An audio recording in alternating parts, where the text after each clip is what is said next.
Welcome back to Gear Up Windows YouTube channel. In this video, we will guide you on how to block YouTube ads in Google Chrome browser on Windows 11 or 10 PC. For this, first open your Chrome browser on your Windows PC, then click on this one menu icon and select here extensions and then visit Chrome Web Store option.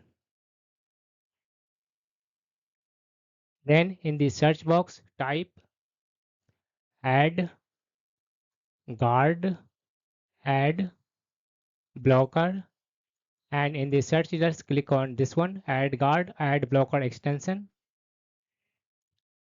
then click on this one add to Chrome button, click on this one add extension button. This will download add guard add blocker extension and automatically install on your Chrome browser.